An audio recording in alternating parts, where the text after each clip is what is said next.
With Thanksgiving coming, a lot of us are going to be making pies. So my demonstration is the perfect pie crust, or at least my perfect pie crust. I start with 2 cups of flour, and into that flour I'm going to add butter.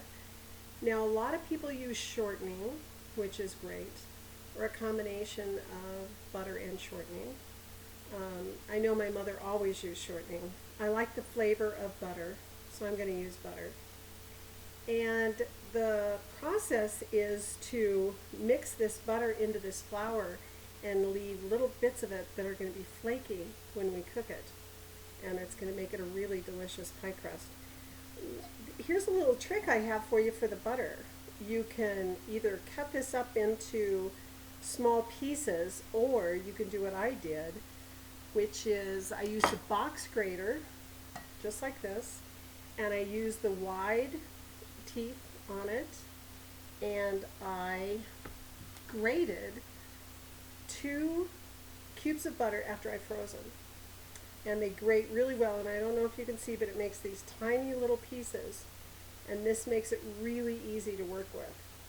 So the first thing I'm going to do is kind of make a well in my flour, add my butter, and then we'll start working that. Everything has to be really cold. I kept this butter really, really cold after I grated it. I'll try to get everything in there. That looks good. And I'll mix this just a little bit with my hands. And then my tool of choice always is my pastry blender, which is this tool. And again, everybody who's been around the kitchen has seen these. My mother loved her pastry cutter. This may have been hers. She may have passed it along to me. But it's really, really great for working the butter into the flour. And what you're doing is trying to break up the butter into smaller pieces as you incorporate it. And you want those pieces of butter to be about the size of a pea. Is about the perfect size.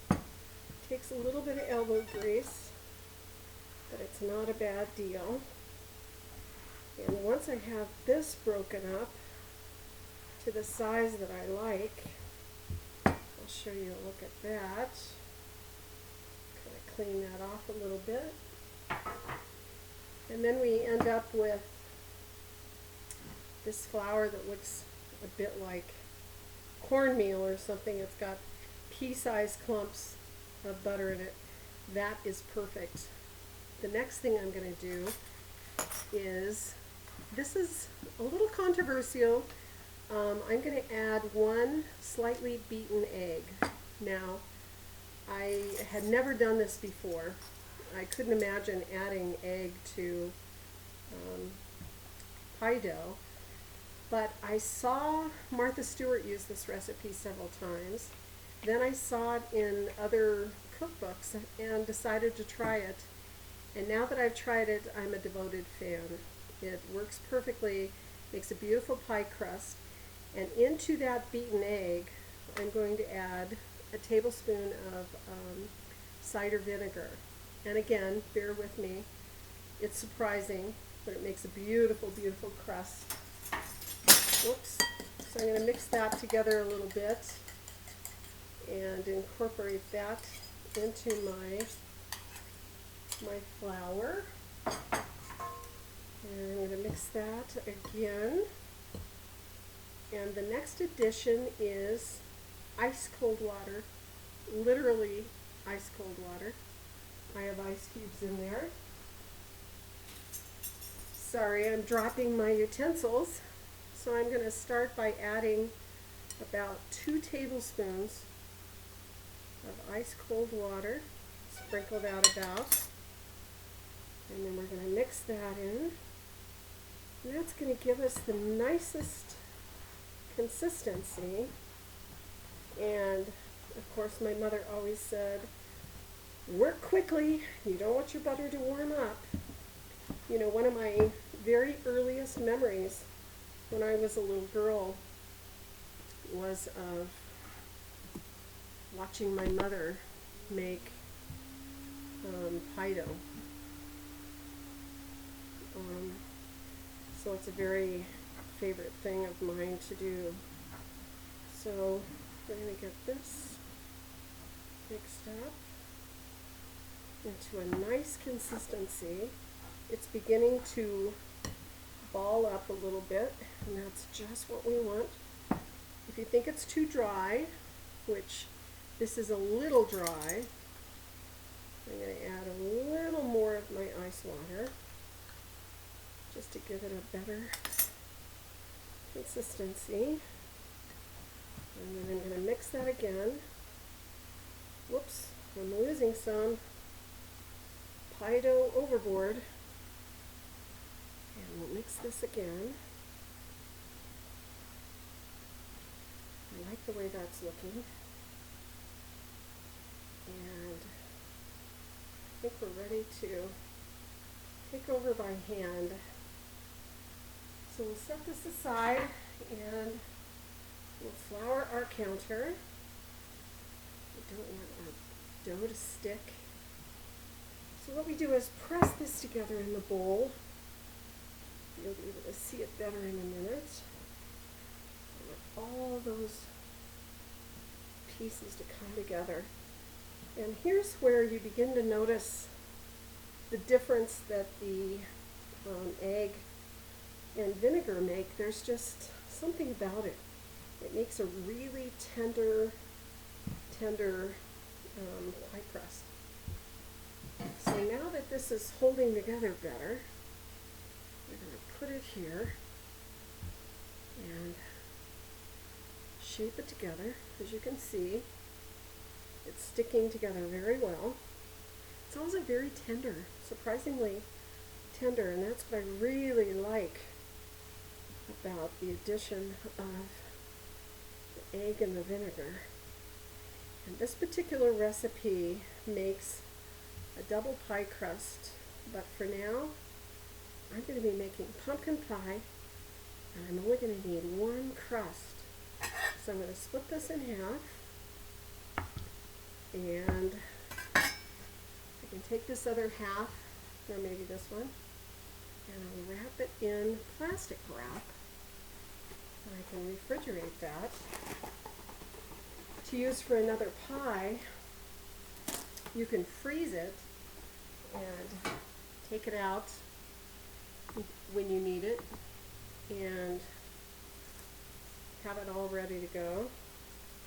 I made this the other day and I used my second crust for pot pie for dinner, and that worked beautifully.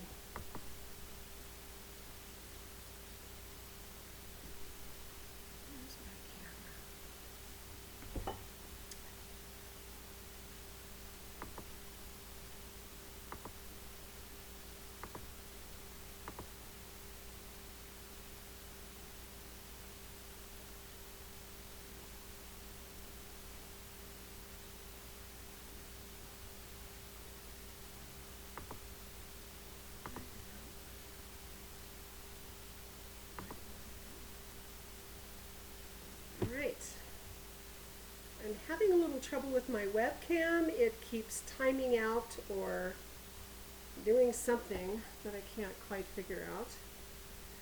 So I'm just going to keep going and hope that it's recording us. This is the extra part of this pie crust that I talked about that we're going to save for another pie. I used mine for pot pie one day last week, and that worked really, really well.